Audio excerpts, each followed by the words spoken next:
The signal arrived at 03:14 Coordinated Universal Time, and within 4 seconds, every deep space listening post on Earth had confirmed the same impossible thing. It was not a request. It was a verdict. Species designation, human. Classification, terminated. Reason, violation of the second silence. No greeting. No demand. No warning shot.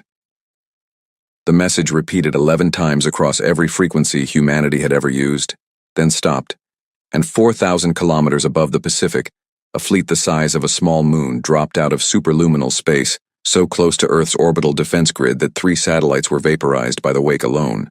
General Marcus Webb had been asleep for 90 minutes when the call came. He was standing in the command bunker beneath Colorado in under 6, still buttoning his jacket, staring at a tactical display that made his stomach fold in on itself. 211 capital ships, kilometers long, weapon signatures the sensors couldn't even classify. "Sir," said the duty officer, voice cracking, "orbital defense is reading 0 response capability. They're not even bothering to jam us. They don't think we can hurt them." Webb said nothing for a long moment. Then, "Get me the Joint Chiefs, get me the President, and pull Project Ember out of dark storage, all of it." The duty officer turned pale. "Sir, Ember hasn't been authorized for live deployment in... It's authorized now." Outside, in cities across the planet, people looked up and saw new stars that had not been there the night before. Motionless, deliberate, arranged in a formation that looked less like an invasion and more like an execution. For 60 years, the galaxy had watched humanity hold back. Humanity had joined the concordat of silent worlds as the newest, weakest, most closely watched member species. A race barely a century removed from burning fossil fuels, granted provisional membership only because it hadn't yet done anything to justify extermination. Every year since, human ambassadors had absorbed insult after insult. Human fleets had been capped at a fraction of what treaty law technically allowed. Human scientists had been forbidden from researching 17 categories of weapons technology for galactic stability. And humanity, against every instinct of its violent, restless history, had agreed to all of it. It had agreed because restraint was the price of survival. Now restraint had stopped working. The lead alien vessel, a black spear of a ship 4 kilometers long, its hull scarred with the sigils of 100 conquered worlds, opened a channel.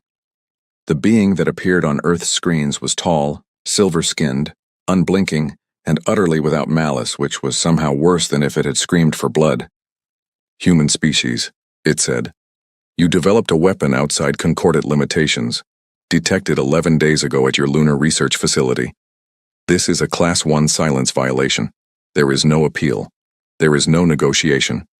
You have 1 hour to evacuate non-combatants from your capital cities before cleansing protocol begins." Then the channel closed.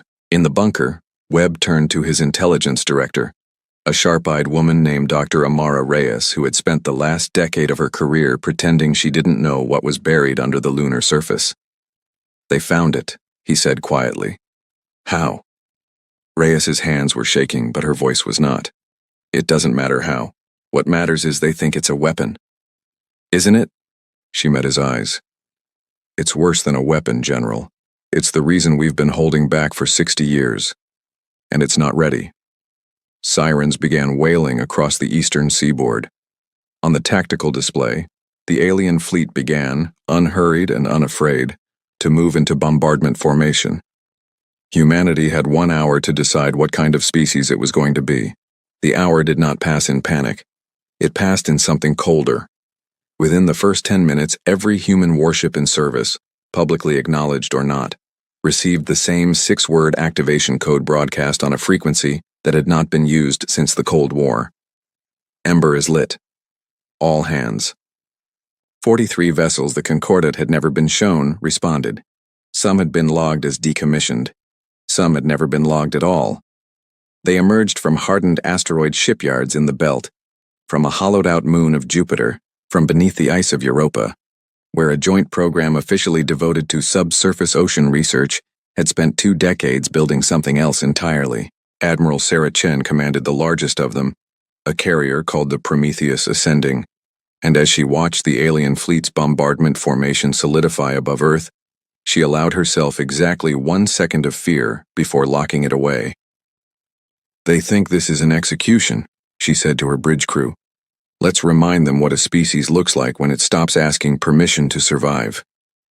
But Chen's fleet, for all its secrecy, was still a fraction of the size of what hung in orbit.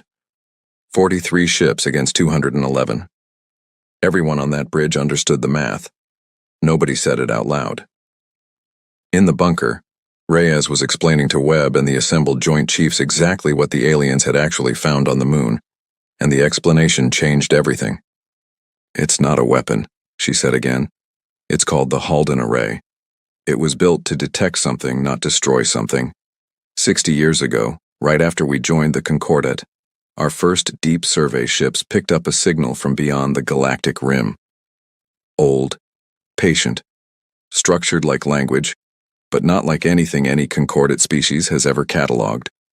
We built the array to listen to it in secret, because if the Concordat found out we were in contact with something they'd never contacted, they would call it exactly what they're calling it now. A violation. Webb's jaw tightened. So we die for eavesdropping. We die, Reyes said, unless the thing we've been listening to has been listening back. On the display, the countdown ticked past the 30-minute mark. The Concordat fleet did not fire early. It didn't need to. It had all the time in the galaxy, and it wanted humanity to spend its final half-hour understanding exactly how outmatched it was. Then, at the 22-minute mark, something happened that had never happened in the recorded history of the Concordat of Silent Worlds.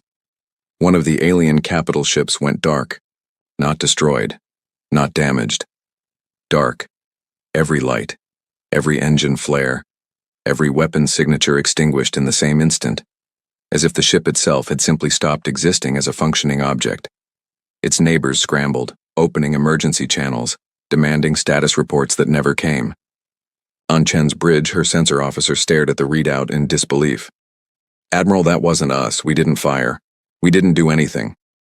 Chen looked at the display, at the sudden ripple of confusion spreading through the alien formation, and felt something she hadn't expected to feel in the middle of humanity's final hour. Curiosity. Then who did? She asked. Nobody answered. Above the darkened ship, deep space itself seemed for just a moment to hold its breath. The Concordat commander, a first voice named Threlka, who had overseen the cleansing of 6 species and never once needed to explain himself to any of them, was not accustomed to confusion, and he did not enjoy the sensation. Report, he demanded, and his fleet's tactical officer, an underling barely fit to be in his presence, stammered through an explanation that amounted to "we do not know." Threlka had read the human species file 100 times. Weak, recent, sentimental, prone to attachment and grief, which made them predictable, which made them controllable. The idea that they might possess a weapon capable of silently neutralizing a capital ship without so much as a targeting lock was not merely alarming. It was a violation of everything Threlka understood about the order of the galaxy. He did not yet understand that the humans hadn't done it at all. 200,000 kilometers behind the Concordat fleet, hidden in the gravitational shadow of a burnt-out comet, a vessel unlike anything catalogued by any species in either the Concordat or its enemies had been drifting for 6 days, watching, waiting, listening to a signal that had traveled far longer than any war humans or Concordat had ever fought. It was not built by humans. It was not built by the Concordat. It had been built by something that had watched the galaxy's power struggles unfold for 10,000 years, the way a person might watch ants rearrange a hill, and it had only one interest in the current conflict. The Halden Array had at long last successfully translated its language. Somebody had finally answered. Aboard the Prometheus ascending, Reyes burst into the command deck breathless, tablet in hand. General Admiral, the array just received a response. Not from us. To us. A response to what? Chen demanded. To 60 years of listening, Reyes said. Whatever we've been eavesdropping on isn't just aware of us. It's been waiting to see if we'd survive long enough to matter. On the tactical display, a second Concordat ship flickered and died, its systems failing exactly as the first had. Not destroyed, simply switched off, as casually as a bored child turning off a lamp. Threlka's voice, when it came over the open channel, had lost its earlier serenity.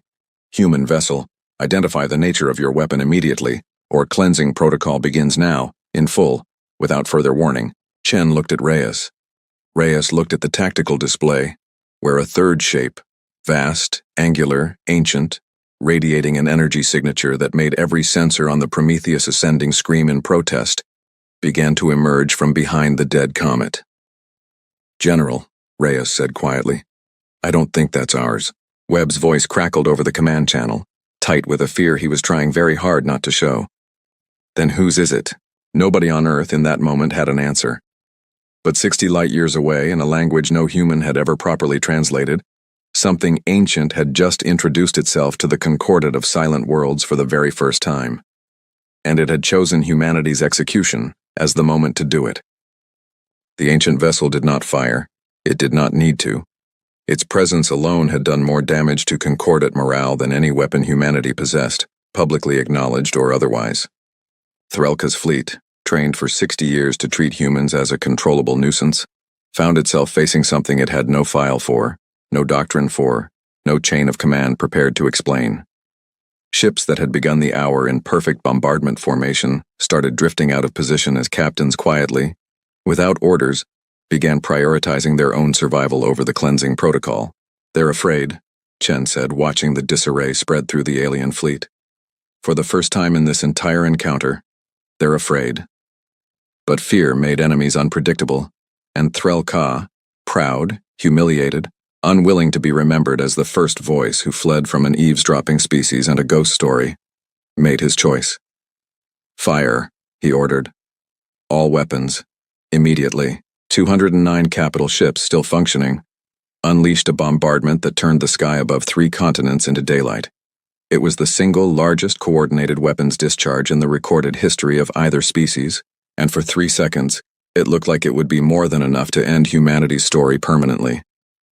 Then Ember answered. 43 human ships built in secret over 6 decades of quiet, humiliating restraint, deployed the one thing the Concordat had never accounted for. Not a superior weapon, but a superior understanding of exactly how the Concordat's own weapons worked. Human engineers, forbidden for 60 years from developing new offensive technology, had instead spent that time perfecting something the Concordat considered beneath its notice: defense. Adaptive shielding that learned an enemy's firing pattern in real time.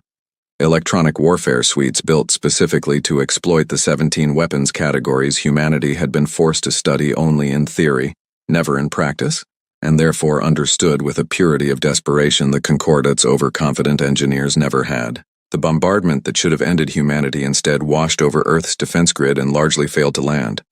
Not all of it. Denver burned. A research station in the Indian Ocean vanished entirely, along with everyone aboard.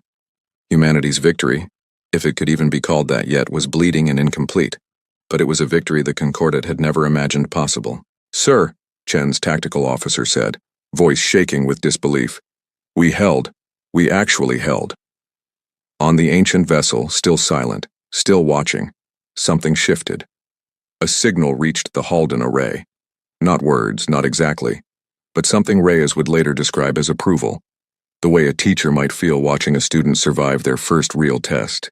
Threlka, staring at a battle he was now impossibly losing, made the decision that would define the rest of his career and the rest of his life.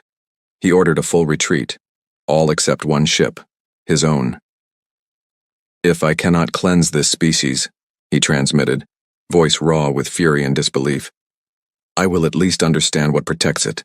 His flagship broke from the retreating fleet and drove directly toward the Prometheus Ascending, weapons burning, on a collision course that could only end one way. Chen had exactly 4 seconds to make a decision that would either save her ship or doom it, and in those 4 seconds, she thought not of tactics, but of the 60 years of restraint that had brought humanity to this moment. Every treaty signed through gritted teeth, every insult absorbed, every weapon left undeveloped so that humanity could be trusted enough to survive. "Full reverse thrust. Rotate the ship. Expose the aft shield array," she ordered. "And somebody get me a channel to that ancient ship. Now." Her crew executed the maneuver in under 2 seconds, a piece of flying that should not have been possible for a vessel the size of the Prometheus Ascending. But 60 years of secret Ember program pilot training had prepared exactly for moments like this one. Threlka's flagship struck the aft shields at an angle instead of head-on, a glancing blow that crippled both vessels instead of annihilating one. The Prometheus ascending shuddered, alarm screaming through every deck, but held. Threlka's flagship did not. In the wreckage-strewn silence that followed, a single escape pod launched from the dying alien ship. Chen ordered it retrieved rather than destroyed, a decision that would later be remembered as one of the most important choices of the entire war, though nobody understood why in the moment. Aboard the Prometheus ascending in a makeshift medical bay, Threlka, first voice of the Concordat, humiliated, injured, and very much a prisoner, opened his eyes to find Reyes standing over him, tablet in hand, the Halden array's translated signal glowing on the screen behind her. "You came here to execute us for talking to something you'd never met," Reyes said. "I think it's time you actually met it." Threlka said nothing, but something in his ancient, unblinking eyes flickered with the first genuine uncertainty of his 600-year career. Outside, in the debris field where his fleet had scattered in retreat, the ancient vessel finally moved. It did not pursue the fleeing Concordat ships. It did not threaten Earth. It simply drifted closer to the Prometheus ascending, and on every screen across the human fleet, the Halden array's decades of patient listening finally bore fruit. A message, translated at last, arriving not as words, but as something closer to feeling. You held. You did not run, and you did not become what threatened you. This is the only test that has ever mattered. Webb, watching from the Colorado bunker, felt his legs nearly give out beneath him. 60 years, he said quietly. 60 years of restraint. And that was the test the whole time. Reyes, still standing over her Concordat prisoner, allowed herself for the first time in the longest hour of her life, something that felt almost like hope. "It's not over," she said, "but I think we just stopped being the galaxy's newest problem." The Concordat did not surrender. Empires like theirs did not know how. But within 72 hours, every remaining member of Threlka's fleet had withdrawn past the edge of the Sol system, and within a week, a Concordat diplomatic vessel, smaller, unarmed, deliberately humble in its approach, requested formal contact with Earth for the first time in 60 years of condescension. Humanity did not gloat. It did not need to. The footage of Threlka's flagship burning against the Prometheus ascending shields, and of the ancient vessel's silent, patient arrival, had already traveled faster than any diplomatic cable, passed between Concordat worlds in whispers, in fear, in a dawning recognition that the species they had spent 6 decades underestimating had, in fact, been the most disciplined actor in the entire galaxy. Threlka, held not as a trophy but as a guest whose testimony the Concordat itself would eventually need, gave the closing statement of the war from a small, undecorated room aboard the Prometheus ascending, addressing his own people for the first time since his capture. "We called them weak because they endured what we would never have endured," he said, voice broadcast across every Concordat channel. "We called them dangerous the moment they finally stopped enduring it. We were wrong on both counts. They were never weak. They were choosing every single day not to become what they had every right to become. That is not weakness. I do not have a word in our language for what that is. Perhaps it is time we learned one of theirs." On Earth, Webb stood at the window of the Colorado facility as dawn broke over the mountains, the alien fleet long gone from the sky, the world quietly, disbelievingly, still standing. 60 years of restraint, he said to Reyes, who stood beside him. "I always thought it made us look weak." "It made us look patient," Reyes said. Turns out patience was the only weapon that mattered. Above them, in the pale morning sky, the ancient vessel remained in high orbit, silent, watchful, no longer a threat, but no longer entirely understood either. A reminder that humanity's real story, the one it had spent 60 years quietly preparing to tell, had only just begun. Earth had been the most restrained species in the galaxy. It had just proven that restraint, chosen freely and held through the very worst hour imaginable, was not the absence of strength. It was the deepest kind there was.